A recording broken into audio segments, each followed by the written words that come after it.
Alright, so it's really interesting to me how the admiration of politicians leads to downright delusion.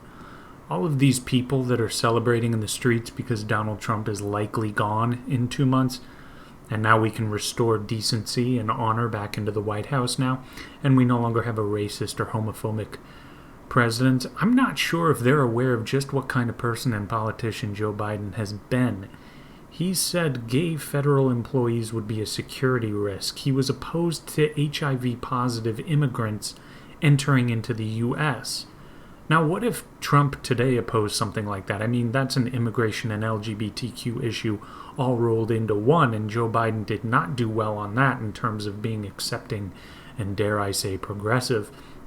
Biden wanted to cut federal funding for schools that taught the acceptance of homosexuality as a lifestyle, and he voted for the Defense of Marriage Act in 1996, which defined marriage as being between one man and one woman. Now, these should all be extremely easy issues to be on the right moral side of if you in any way respect the autonomy and individual rights of homosexuals, but Biden got it wrong.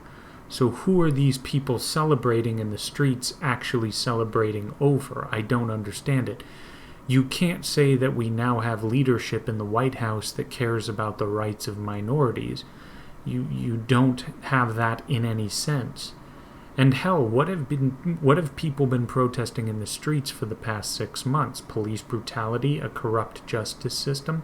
Well, okay, good job with electing Kamala Harris. We all know what Tulsi Gabbard said about her.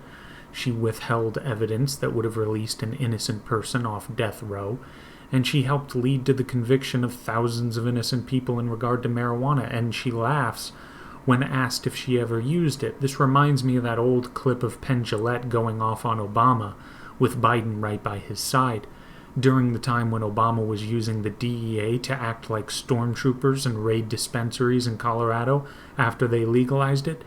And Gillette was talking about how if Obama had been caught smoking weed or doing a little blow, as Obama admitted he did in his autobiography, he would not be president.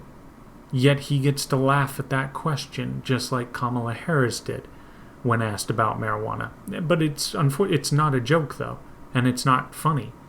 If you had been caught under the laws you are now enforcing, you likely wouldn't have made it this far in life, or not nearly as far as you did. There would be a huge roadblock for you, and you giggle while you impose that fate on innumerable amounts of young people. And I don't think Biden ever lost sleep over it either. These people are lower than dirt. They're scum. And again, I don't know what those other people are dancing around in the streets over.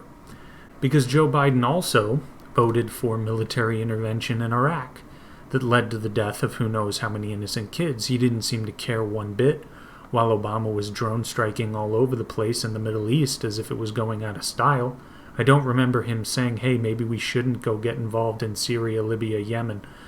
And by the way, our involvement in Libya, that was directly responsible for the mass resurgence in their slave market. And in one instance where Vox actually got something right, they called Biden out for his nonsense. Biden voted for the war in Iraq in 2002, but claimed that Bush told him it was only for inspectors to go in there and check for weapons of mass destruction. Okay, the only problem is, and you can look this up on YouTube if you want, he has a fairly lengthy history of screaming about Iraq and how something needs to be done over there. And he does not come across as some even-keeled politician only interested in going on some fact-finding mission. So, like I said, it's interesting to me how the admiration of politicians just leads to downright delusions, and all those people dancing in the streets are completely delusional if they think they got some righteous person in any sense into the White House. But that is all for now. Like and subscribe, and take it easy.